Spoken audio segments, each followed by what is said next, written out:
فيديو تيجي شير قولا نمون دبيرانجا إفيقنو قولا جبريك عليك قبرا قبان قبل خانا مخادرين إسن كيسا ديمتي قراتو توقن جرتو إسني فيني ما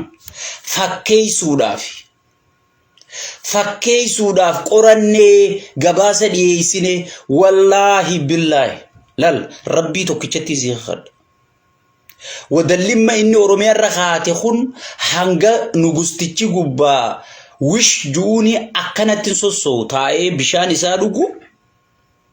مرقدرون نقا نياچو سيگلي أجاجا بيچا إيگچو مالي واتك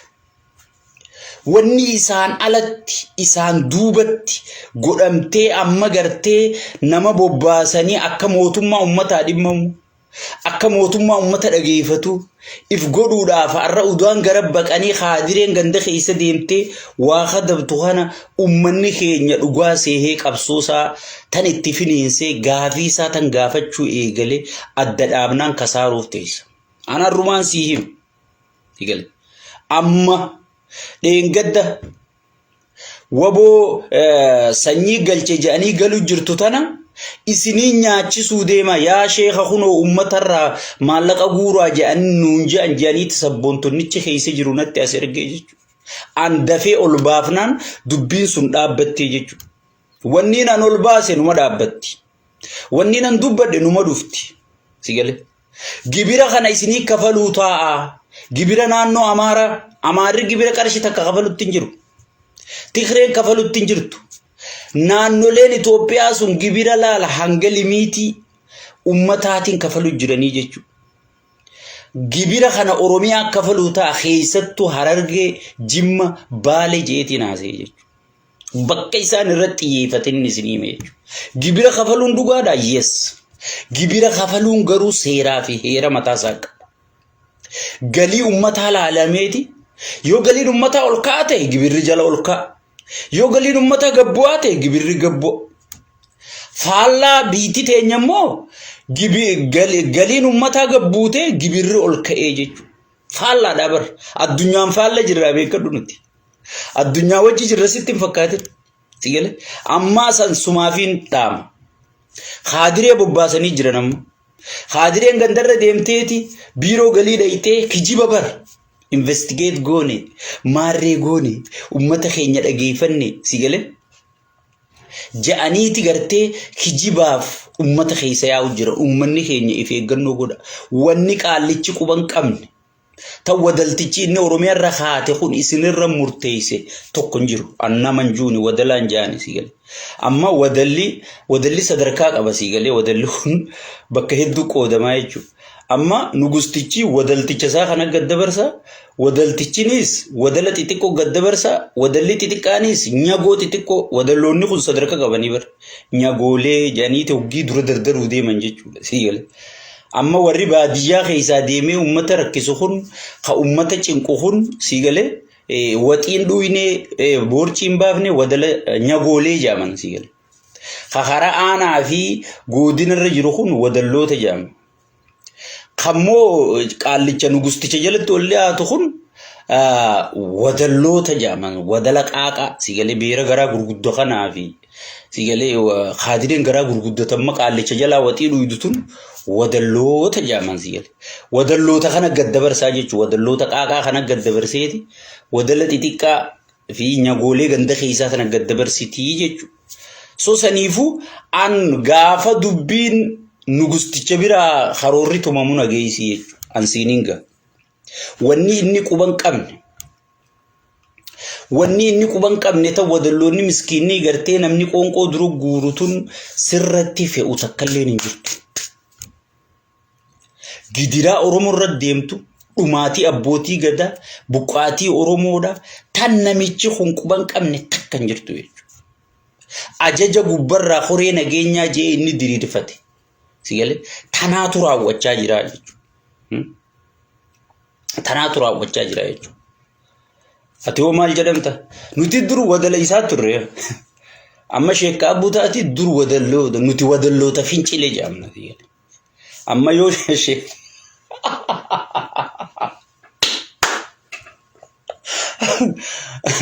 harree gariin garree ati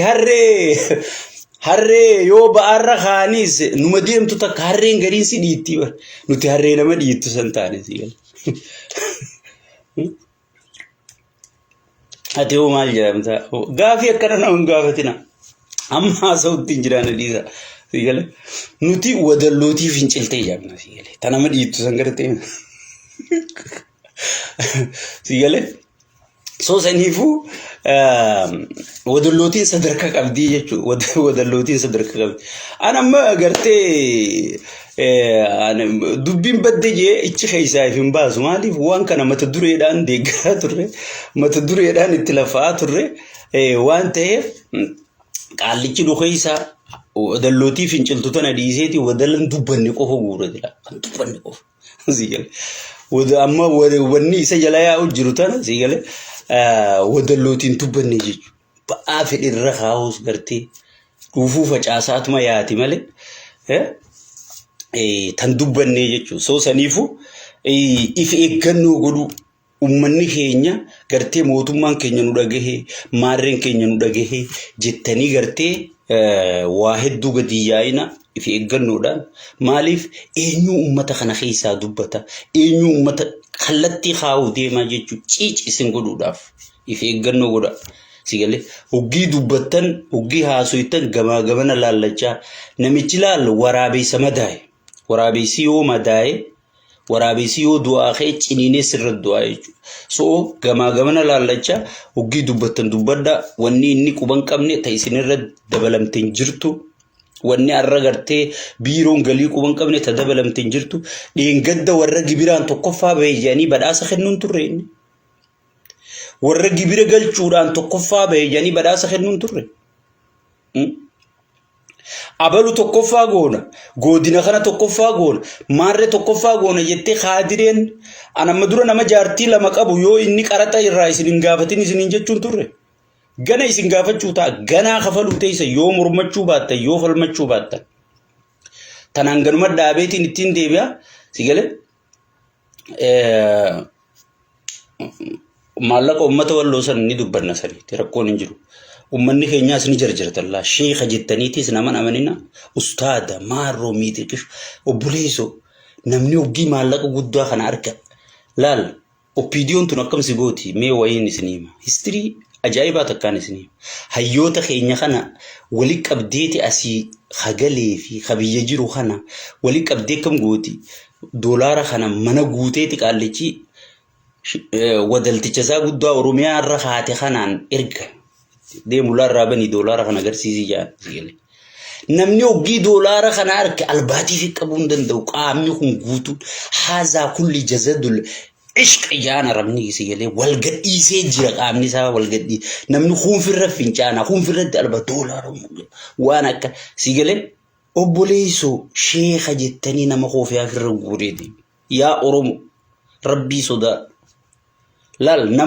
nama kan kabanyuu fi nama wal kabanyuu hunda wal afaan nufidda wanni isin dalaytan sigale sheekotiinis oggii gartee maallayni harka guutee miliyoona jetteechi gartee sigale jechootan nabi muhammadi alayhi salatu wassalaam subhanallah jechoota rabbii guddaa kananiin toobadda jaa irraanfatee jira bulees hoggii maallaqa guurtanis eeggadha please warri maallaqa sigale warri maallaqa guuru hunis please sheekotii keenyallee dogoggora namni hoofiyaa kan akkana godheetuma si jazada jismi huunfirra fincaanaa huunfirratti albaasii galee maallayni kun adeeroo nama hedduu wal dhorka si galee nama hedduu wal dhorka saniifu maallaqa si galee miliyoona 50 ol maallaqa walloo ka nyaatame eessatti ka nyaatame eenyu ka nyaatame nyaatamuu qofaatu gabaasni nagee arragaan ala namarratti mbobbo nyaatamu sheekha maallayni walloo nyaatame ol darbiinaan jedhan sigale madda amanamarraa dhufee jechuudha nyaatamu nyaatamee jira jechuudha eenyu ka nyaate eessatti ka nyaatame sigale qorachaa jirra irra geenyu sheekka abbutaa qabatee dhufa hangaan qoradhu qaama kanan juu mootummaa sawaaniin isaa mormuuf jecha isaanin juu khaanis waanin gartee annama tokko ni morma jechuudhaaf haqaa ala irratti hin duuluu jechuudha. Soo saniifuu qorachaa jirra naa obsa sanoggii qorannee irra geenye asumarra waliin dhufnee haasoinaa jechuudha. Garuu wanni isin hubachuu qabdan maallaayini warra wallooti hospitaala jaaruu ja'amee lafa kaame yaada kana dura na jala seentanii ilaaluu dandeessa. Walloof hospitaala jaaruu wallo adaamaa fiduu ozoon hin taane ichirraa baadhannee affaar keessa baafnee maallaqa baafnee osoon adaamaa finfinnee finnee wallaanuu hin taane hospitaala akka adaamaa hospitaala akka finfinnee walloof jaaruu qabna jeetiin yaada kana dura naaf barreessee jechuudha. Soo saniifuu yaadni sun fudhatamee sadarkaa miliyoona 50 walii qabuudhaa karaa imbaasiitiin karaa dippiloomaasiitiin karaa waa hundaatiin walii qabame maallaaqni kuni bakka takkaa dhufnaan liqim tahee jira jedhanii bakkatti liqim tahees qorachaa jirra akkumaan irra gaheenin sheekka abbutaa sagalee uummataa ta'ee jenne gaa isiniin gahaa jechuudha. Abba feete yoo taate isiniin gahaa jechuudha. So kanaan jeetiin haala yeroo kutee kitaaba obbo Jaawariin xumuraa jechuudha. Haala yeroo jetti haalli yeroo akkuma beekamu ammaan dura mootummaan keenya ka'amma aangoo qabu nugustichi keenya kun bishaan bahar isinii fide sabbar zeena sigale faarsee bulaan kun makiinaa piipii beerri kulla gurguddaan akka marmeelaa kun huccuu kana fikkaa hellaa ceehuu hin dandeenye kun haa viidiyoo irratti nugustichi kun narkuu jaanii sigale kunni uriyaa kunni iyyaa kun TV'n ibsa kenna sigale ولا حول ولا قوة إلا بالله العلي العظيم يا رب سيغل وان ماك أن لغت أمتا خنا كلا ليه أمنا خن ديرو سموتا نتيجي جيرو مو سمو موايات دو تشخيسي لغت غرانا نغن تكا كنا نمغود آي يرو تكا بر تيسي إفا جائبو قبدا بر لغت غرانا نغن تكا وانغر تسمو هندس siduu chaayii jeetiin ajaa'iba natti hee jechuudha. Akkuma beekamu kabajamtoota daawwattoota kiyya gaafa san namni ol bahee jechaan anjeen yaadatta. Yaa nugusticha keenya manzaraa wadalloota keetiin laaltu kana firraa baasi. Manzaraa ollaa keetiin laaltu kan Afrikaan laaltu kan addunyaan laaltu kan Awurooppaan laaltu adda addaan qopheeffadhu. jeetiin haasawee jechuudha. Ani ilma Harargeetii dhimmi bishaanii sun osoo dhufe Harargee keessa dabree waan deemuuf Harargee fayyadama namni na dura waan san deeggaruun jiru jechuudha. Akka Oromootti illee namni na dura deeggaruun jiru dabarsiitii akka Harargeetti illee nuu fayyadama waan ta'eef waan san namni na dura deeggaruun jiru sila. Osoo waan qabatama taate osoo waan lafa qabatu taate osoo waan mariin hojjetame taate osoo waan ilaameen hayyoonni mari'atee taa'ee murteesse taate namni na dura deeggaru hin jiru jechuudha. Itti aansuudhaan namichi kanuma lafaa utaalee mul'ataanii waan dhufan je'eetuma waa murteessa malee nama tokkoon hin mari'atu kun isiniin je'ee ture. Gaafa innis waaquma galatoonfachuu malee maal goona? Faarfannaa waaqa galatoonfachuu malee maal goona iyyuu nu baasi gala. Waaqa galatoonfachuu malee maal goona? Waaqa galatoonfachuu malee maal goona? Faarfannaa kana nu baasi. Abbaa filmii Shaarukaan kee bar Shaarukaanii ni dalagaa bar filmii tana ni beekaa yabbule. Inni silaa bar inni osoo wahuma filmii tana dalage wallahi aktara ittiin tokkoffaa addunyaatti namichi kun bar posiishina isaatiin ala taa'u jira bar. Bakki sun dhugaa fi kijiba wal keessa mayitee oofuu barbaaddi malee filmii qofaan hin geggeeffamtu bakki inni taa'e sun wrong position. Wallahi filmii kana dalaguudhaan bara amma dilli misooma Finfinnee koriidarii maarree jeenniti photoshoppii kana tolchee garsiisu kan namni Finfinnee dhaqee saboo Finfinneen TV irra garuu ichi as dawwalanii sheekh Finfinneen TV irra garuu fi tan keessa jirru waladda dhiiroo Ameerika irraa dhufne moo Awurooppaa irraa dhufne moo tanaaf ijji teenya mallee baratini tana abdattanii galtanii itti muddaan jeensi diaspora khiyya khasiga luqana dawladitiich yaabo wanti wala farre dun jirtu kam jan sigale calaqii tana sigale bilici tana filmi dalaguudhaan inni sila number 1 Shaarukhaan keenya karraa tokko faati sigale nama kana qabaachuun gaarii beekadhu Shaarukhaan kan garuu dogoggorri keenya maal goone bakka isaan maltu dhiifne bakka isaan hin malle keenye inni bakka isaan maltu san bakka isaan hin malle san taa'eeti hujii isaa dalagu jira jechuun filmii ajaa'ibaa hojii dalagu namni guutuun bahee waaqa galatoonfachuu malee maaliin godhu oginni jiru layni baharri diimaan arkame maarreen arkame aboo eessa horiita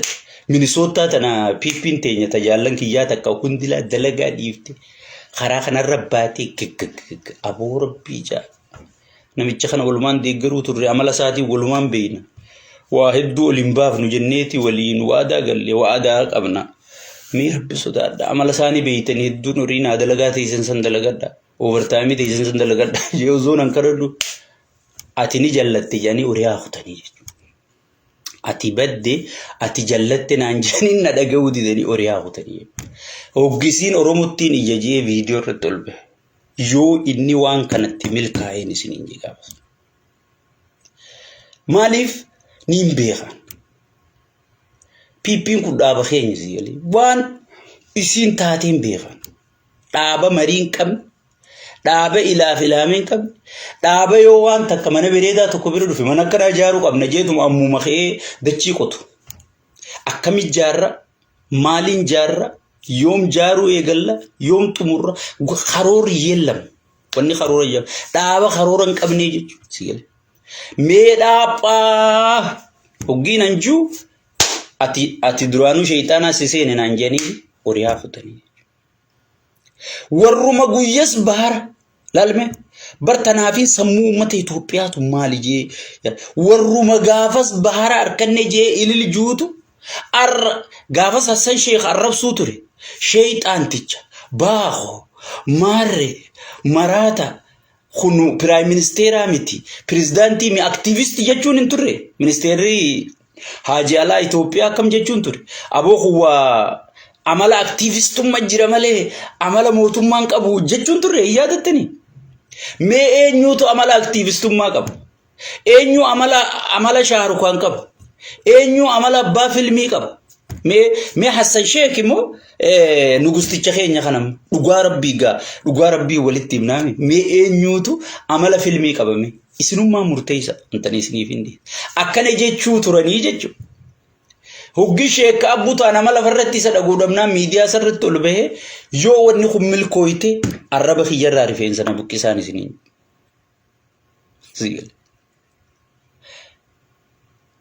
wanni kun deemtee wahuma gaafas Soomaleen jette irratti xumuramtee jechuudha Soomaleen heeraa fi seera addunyaatiin Itoophiyaa bishaan dhoorkachuu hin dandeessu addunyaa turra dhiibbaa godha yoo heeraa fi seeraan deemte kan Itoophiyaan gaafattu taate heeraa fi seera addunyaa katumamee jiru jira ka isaan dirqisiisee baara kan akka Itoophiyaan fayyadamtu godhuu danda'u heera santu jira sigale inni manzaraas kana waan firraan baafne manzaruma wadalloota isaatiin ilaaluun Ameerikaa laala manzaruma wadalloota isaatiin ilaaluun ollaa laala manzaruma wadalloota isaa ilaaluun Afrikaa laala manzaruma wadalloota isaa ilaaluun Awurooppaa fi Eeshiyaa kana hunda laalaa jechuudha manzaraa wadalloota kee ilaaltuu fi manzaraan hooggantoota addunyaatiin ilaaltu wal adda godhadhu yaa abbaa filmii hoggi jennuun ni didee jechuudha deemee sabbarzeenaan sun sabbarzeenaa nagayaatiin farramameen xumurame waan nuti gaafas jechuu an ture sigale hayaga lubbuu meeqaa waan kana dubbade diplomaasii meeqaa biyyattiin mancaate kanaaf itti gaafatamaan eenyu lubbuu baddesaniif Eeltiraan gaafas irraa kaateeti hariiroo Itoophiyaa wajji qabdu shakki keessa galchitee kaawwee eegalte Masriin gaafas irraa qabdeeti biyyoota ollaa kana harka naqachuu eegalte Diplomaasiin Itoophiyaa caccabaa badaa anni isaan gartee wadalloota keetii akkasitti orihee makiinaa piip godhee qiyaamaan uhaa'ee socho'uu dhoorkee karaa cufee way bishaan harkan way maarree harkan way qabaa gannadiisaa huy jee qiyaamaan nu qabatte sun anni isaan dilla saniif itti gaafatamaan eenyu? Lubbuu waan kanaan baddeef itti gaafatamaan eenyu? Angaafasiin ummanni Soomalee keessa jirtaniif eeggadhaa. Sheekotiin Oromoo bahaa dubbadha. Sheekotiin Soomalee dubbadha. Nuufi mootummaan kun wal adda ja'a dubbadha. Jeetiin dubbachuu ture gaafas ni yaadattani isin hundinuu. Oromoon silaa'u qooda walii kaa'uun barbaaddu malee guutuu yaadattan akka yaadattan ni hin beekasi. Qooda kaa'uun barbaaddu silaa waan kanamma namni biroo faan jee bara balu kana nuun jechuu ture jaansii galee silaa. Osoo an jechuu waadde namni biroo jee bara balu kana jechuu ture. Amma gibirumaan anfalmuu ture. Raayyaa ittisaa kaniin raayyaa hir'isa biyyaa jee maqaa hundatti baasuu ture. Gibiraa fi gibiraa jee kaniin maqaa itti baasuu ture. Amma nama eenyu itti faarfama? Kabiroo itti faarfama. Sokkee. Wanni itti faaruu barbaaduuf miti. Uummanni kiyya sagaleen isaa dhagayamuudha. Kaayyoon kiyya takkitti tana qofa. Maallaqa isinirra hin barbaadu. Faaruu teessan hin barbaadu. Sagaleen teessan dhagayamnaan alhamdulillahi rabbil alamin. Abbaan fedhe haadha geessisu.